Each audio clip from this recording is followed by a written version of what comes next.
Meus queridos amigos, meus caríssimos irmãos em Cristo Jesus, hoje eu quero fazer com vocês uma reflexão sobre um tema bastante intrigante.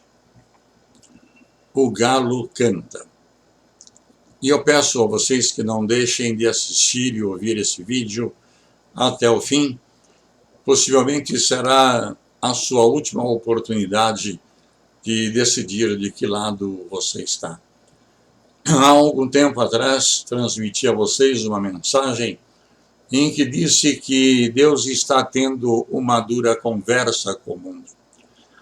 Disse também que a máscara, o álcool gel, a vacina que estava por vir, de nada adiantaria.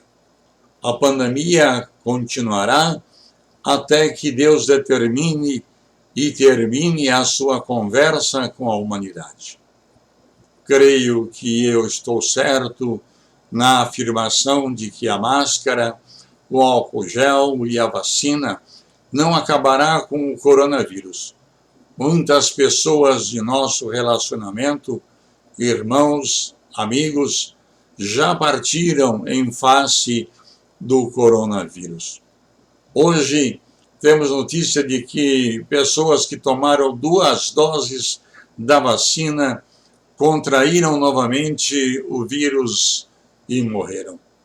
Temos pelo menos 7 ou 8 vacinas à disposição das nações, mas reafirmo que elas não acabarão com o vírus.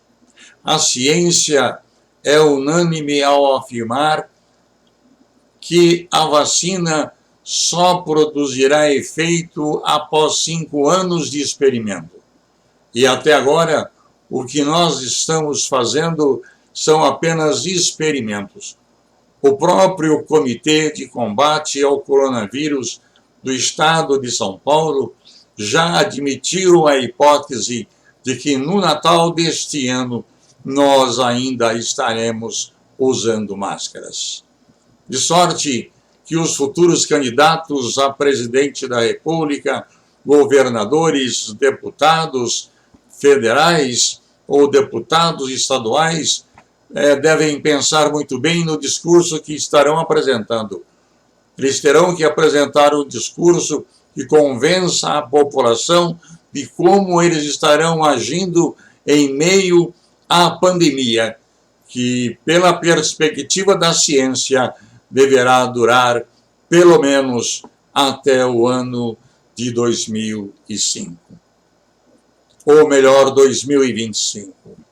Eu não estou profetizando nada, apenas estou relembrando o que Jesus Cristo disse quando de sua volta. Errei em minha reflexão quando disse que Deus está tendo uma dura conversa com as nações. Não, de forma alguma, não é com as nações que Deus está tendo uma séria conversa. Deus está tendo uma séria conversa com aqueles que ele chama de a minha igreja. É com esses que Deus está tendo esta dura conversa. Deus não está falando com as nações no sentido genérico, porque ele nenhum compromisso tem com os homens que rejeitaram Jesus e seu sacrifício. Mas a igreja, sim. Deus tem um compromisso. E por causa desse compromisso, ele está usando a pandemia para falar à sua igreja que está dormindo, enquanto que seu filho Jesus, o noivo, já está pronto para vir buscá-la. Os sinais estão aí, eles estão se cumprindo, perceptíveis aos nossos olhos e às nossas mãos. Descortina-se diante de nossos olhos o caos que existiria e que está existindo quando de sua vinda, profetizado por Jesus Cristo. A igreja está completamente desatenta ao que Jesus disse aos discípulos, e entre eles estamos incluídos o que aconteceria quando a sua volta estivesse iminente. Basta ler na Bíblia, no livro de Mateus, no Apocalipse, ou em todos os demais livros da Bíblia, e que nenhum deles deixou de citar Jesus, e citando Jesus, de Jesus referir-se à sua gloriosa vinda para levar a sua igreja. Será o maior rapto que o mundo já viu. Repito, será o maior rapto que o mundo já viu. Em um piscar de olhos, milhares de pessoas que acreditaram em Jesus, que não rejeitaram o seu sacrifício na cruz do Calvário, serão tiradas da terra. Com esta pandemia, estão morrendo muitos cristãos e ateus. Creio que os cristãos que estão sendo colhidos pelo coronavírus, Deus o está fazendo porque não quer perdê-los. Possivelmente eles não aguentariam o que está por vir.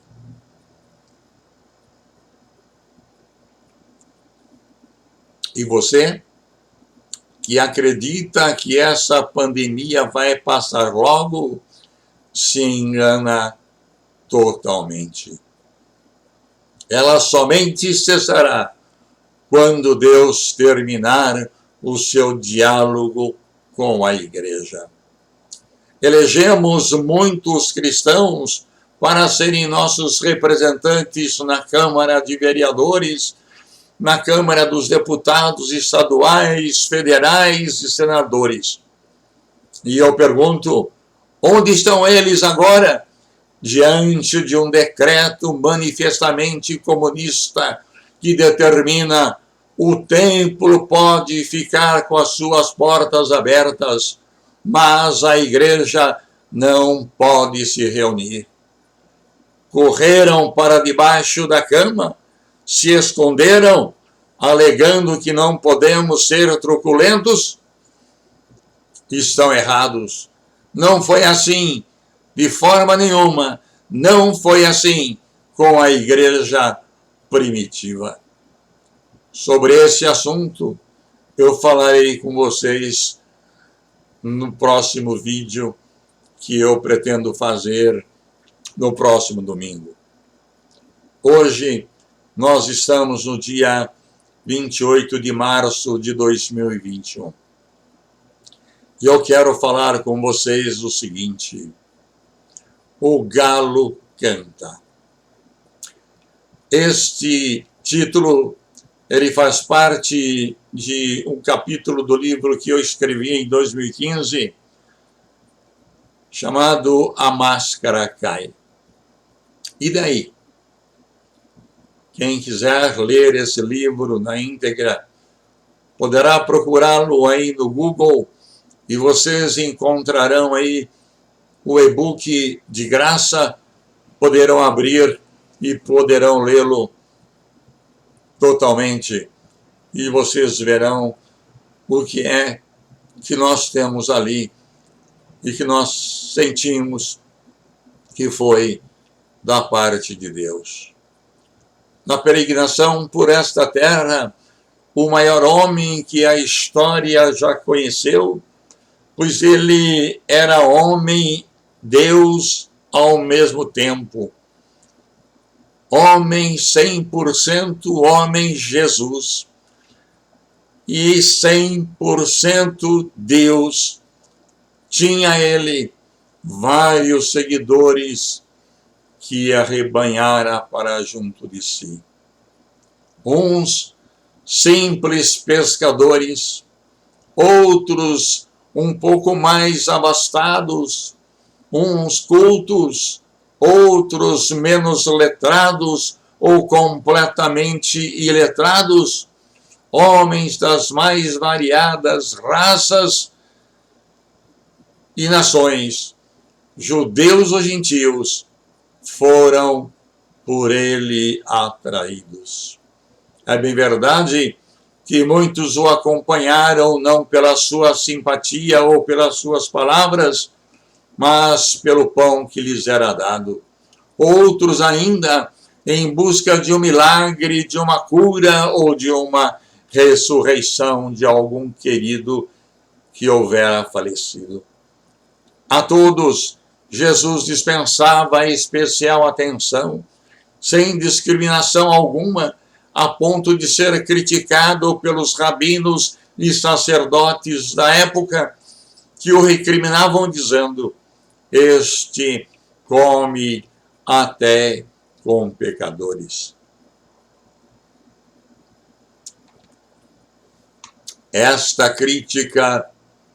esta crítica, Jesus não deixou por menos e lhes respondeu que o Filho do Homem veio buscar e salvar o que se havia perdido, e ainda que os sãos não precisam de médicos, e sim os doentes. Uma personalidade divina não poderia ter palavras tão confortadoras como essas. Quero lhes falar de um dos seguidores de Jesus, homem iletrado, um pescador, era tudo o que sabia fazer. Refiro-me a Pedro, também conhecido como Simão, que não resistiu ao convite desse Galileu Jesus Cristo, tão enigmático, deixando as redes para segui-lo. Pedro era um discípulo arrojado e impulsivo.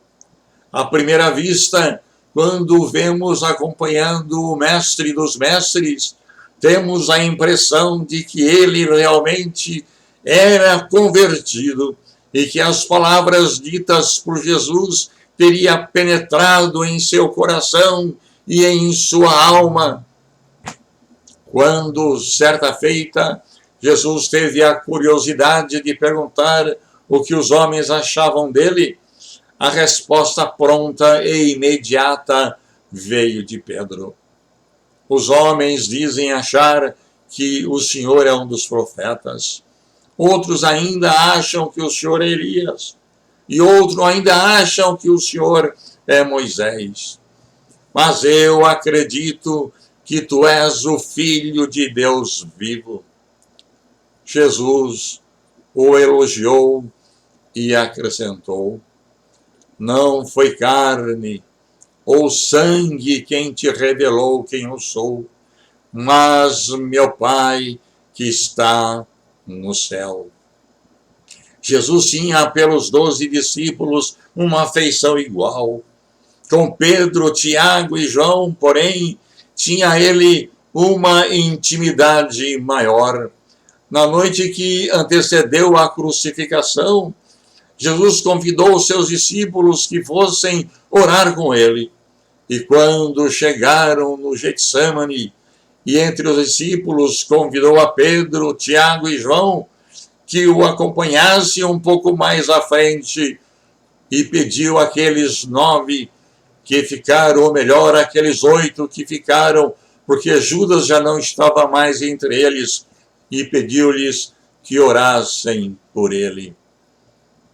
Ali, naquele momento, quando Jesus, orando com os 3 discípulos, um pouco distante daqueles outros 8 que o havia acompanhado, se aproxima Judas e o identifica para que os soldados romanos o prendessem. Jesus se pôs à frente e, olhando para Judas, não queria perder o amigo que ele havia permitido que fosse dele, e disse a Judas: amigo, com um beijo traz o Filho do Homem. Um traidor, mesmo Jesus sabendo que Judas era o traidor, lavou os seus pés num gesto de humildade para ensinar-lhes uma grande lição. E ali no Getsêmani, ele o chama mais uma vez, amigo, com um beijo, traz o Filho do Homem. Chegando mais à frente, ele fala aos soldados: sou eu, Jesus, a quem buscais? Aqui estou. Eu sou Jesus. Pedro não deixou por menos. Puxando de sua espada, se colocou em defesa de Jesus. Em um golpe, cortou a orelha de um dos soldados. Jesus, generosamente, pega a orelha que estava no chão e a põe no soldado no lugar e pede a Pedro que guardasse a sua espada. Com todos esses relatos sobre Pedro, não temos a menor dúvida de que Pedro realmente era convertido. Porém, momentos antes, no cenáculo, durante a ceia, Jesus disse a todos os discípulos que todos eles haveriam de se escandalizar ou se escandalizariam com ele. Pedro retrucou que mesmo que todos o abandonassem, ele jamais o deixaria. Pobre Pedro! Estava ele diante daquele que perscruta o nosso ser, cujo olhar nos vê na profundeza de nossa alma e realmente sabe quem somos e de que precisamos. Ouviu de Jesus: esta noite, antes do cantar do galo, 3 vezes me negarás.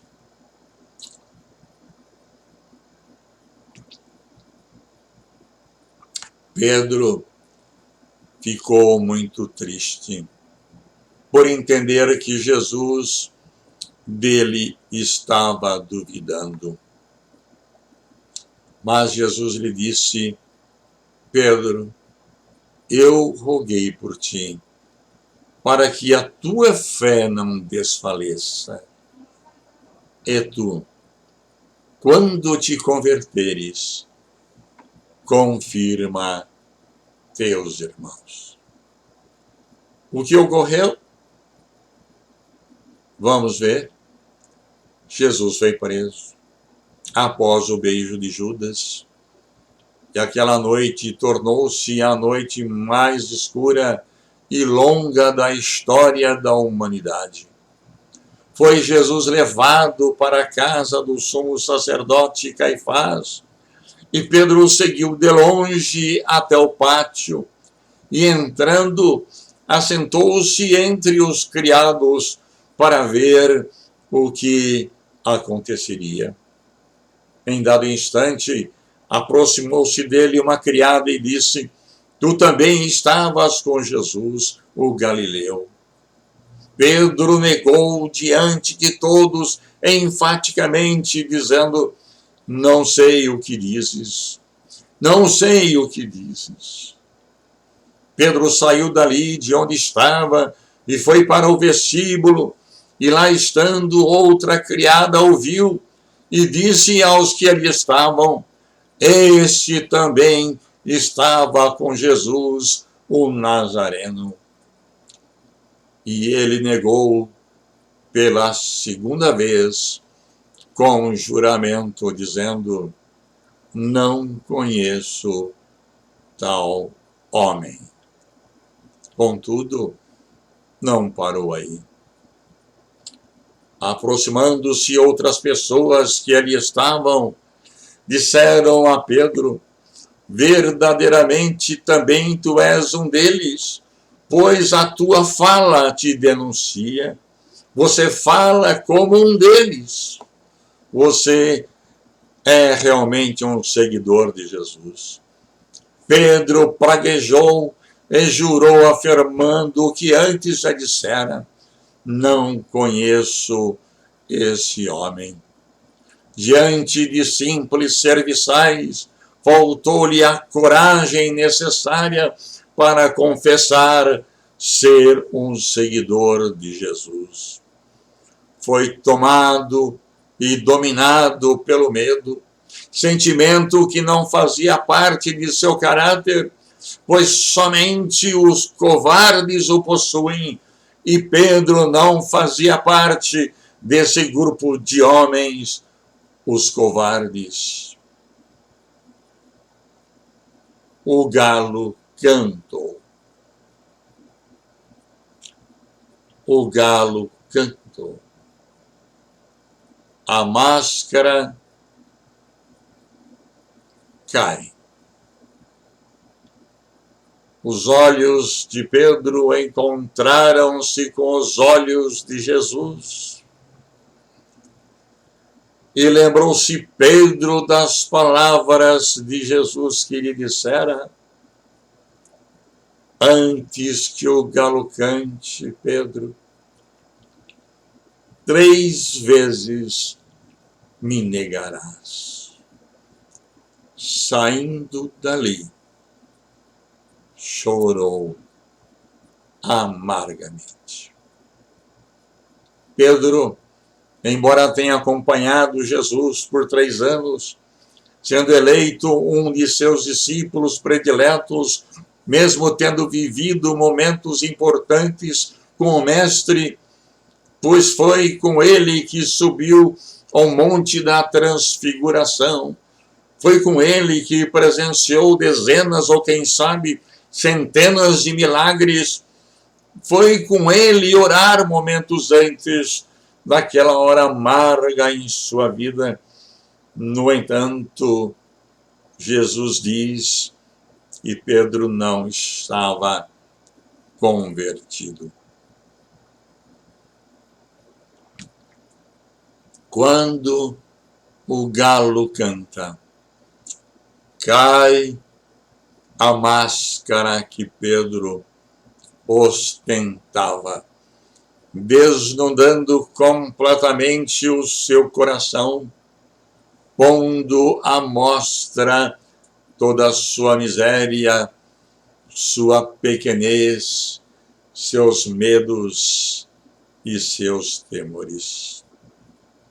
Somente veio a se converter quando Jesus, ressurreto, na praia da Galileia, aproximou-se dele e com ele comeu peixe e pão. E nesse momento de comunhão, Jesus lhe pergunta: Simão, filho de Jonas, ama-me mais do que esses? Pedro respondeu: sim, Senhor, tu sabes que te amo. Jesus pergunta-lhe pela segunda vez: Simão, filho de Jonas, amas-me? A resposta foi: sim, Senhor, tu sabes que eu te amo. Jesus pergunta pela terceira vez: Simão, filho de Jonas, amas-me? Pedro entristeceu-se, pois 3 vezes negara Jesus, e agora Jesus pergunta-lhe também 3 vezes: tu me amas? Pedro respondeu a Jesus: Senhor, tu sabes tudo. Tu sabes que eu te amo. Jesus, nas 3 perguntas e nas 3 respostas, acrescentou: Pedro, apacenta as minhas ovelhas. estava Jesus naquele momento consagrando o primeiro pastor da igreja que se formou logo em seguida. Ele próprio, Jesus, ordenara a Pedro como pastor. Pedro, antes de se converter, carregava em sua face uma máscara. Tinha tudo parecido com um convertido, mas não era, até o momento em que a máscara cai e ele pôde sentir todo o seu pecado e voltar-se para Jesus. Quero contar-vos uma história, se é verídica ou não, eu não sei, mas retrata muito bem o que aconteceu com Pedro. Possivelmente você já tem ouvido ou lido sobre ela. Conta-se que em uma cidade do interior, certa feita, chegou um circo. Entre as atrações que eram apresentadas naquele circo, existia uma que era a tônica principal do espetáculo. Era a apresentação de um palhaço que, pelas suas graças, pelas suas piadas, pelas suas brincadeiras, não havia quem não sorrisse gostosamente. Não havia uma só pessoa que fosse assistir ao espetáculo e saísse daquele circo mal-humorado ou triste.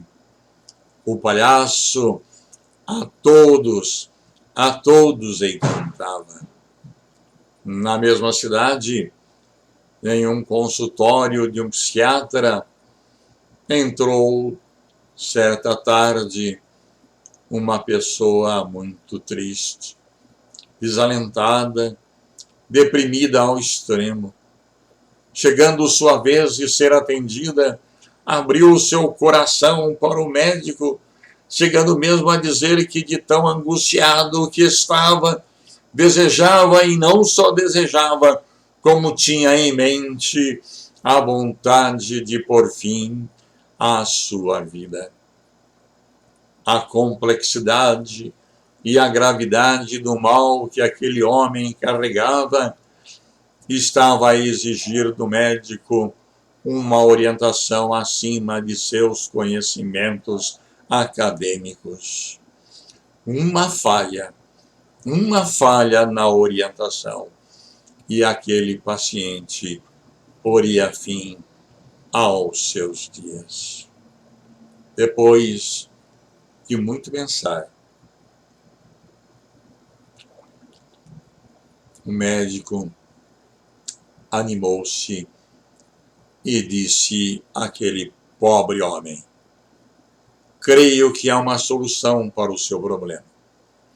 Os olhos daquele homem, por um instante, chegaram a brilhar. O médico continuou: chegou à cidade um circo muito bom, cuja atração principal é de um palhaço. Não há quem assista ao espetáculo e saia diferente. Ele consegue arrancar sorriso até mesmo de quem nunca aprendera a sorrir na vida. Recomendo a você, e como início de seu tratamento, vá assistir a este espetáculo. Momentos de silêncio tomou conta do consultório do psiquiatra. Um silêncio que, embora fora de alguns minutos, pareceu não ter fim.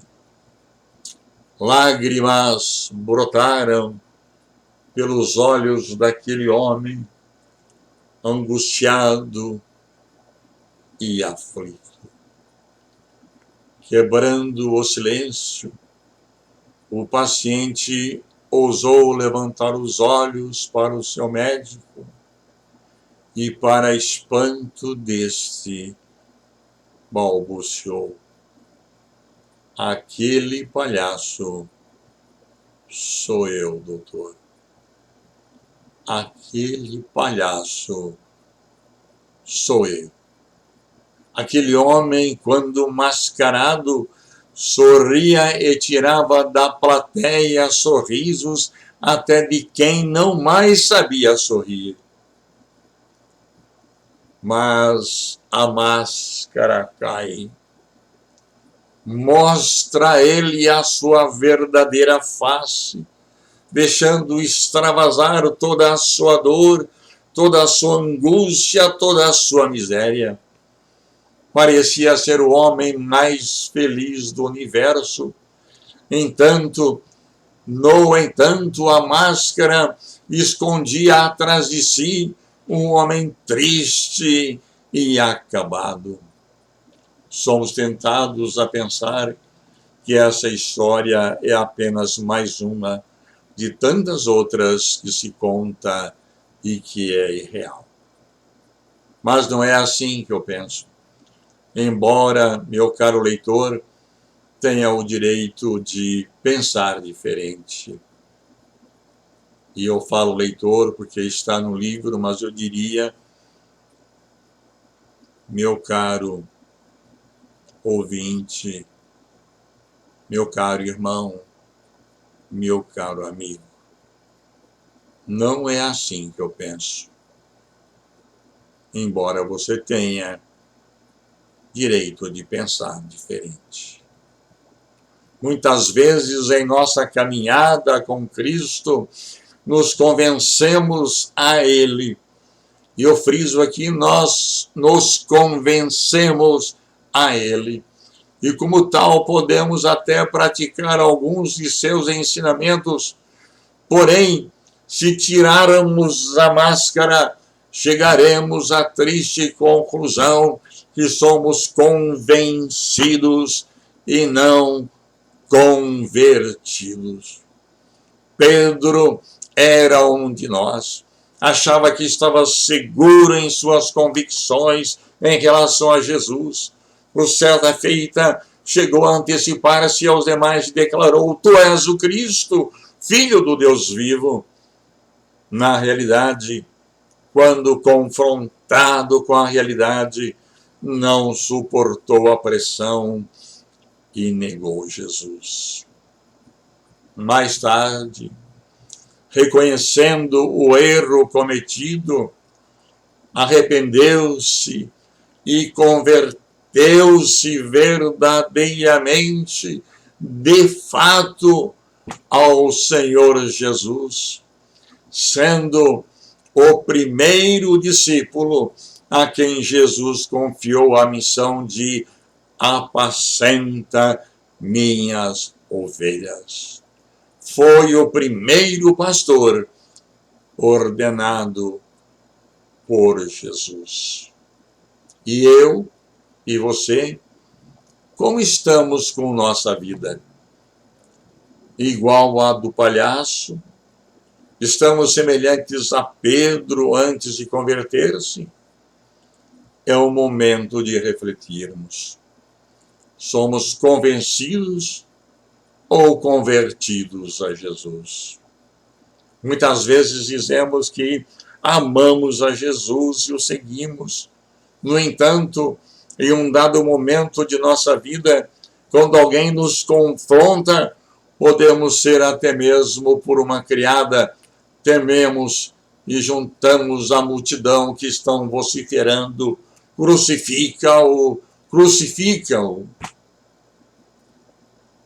E eu concluo fazendo aqui uma afirmação que só poderá ser provada quando a trombeta tocar, anunciando a volta de Jesus, dizendo: Eu estou voltando. Os anjos estarão cantando: Jesus está voltando.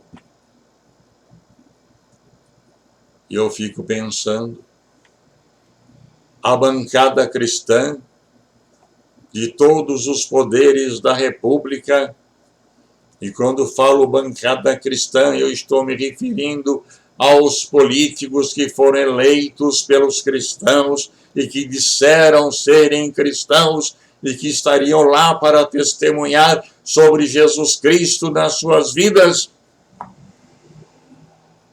Eu acredito que a bancada cristã de todos os poderes da República, a uma só voz dirão: crucifica-o, crucifica-o.